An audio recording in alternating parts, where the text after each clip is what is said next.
All right, folks, here's a brief update. As you can see, all the beams are in, all but one down the hallway by the bathroom. And if you're new, well, thank you for tuning in. So this is what we're looking at. I gotta add 2x8s to all the ceiling joists because they're 2 foot on center.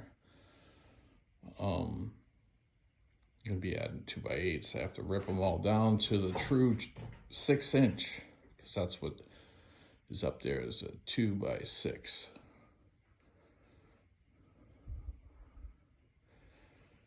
And pretty much that's it.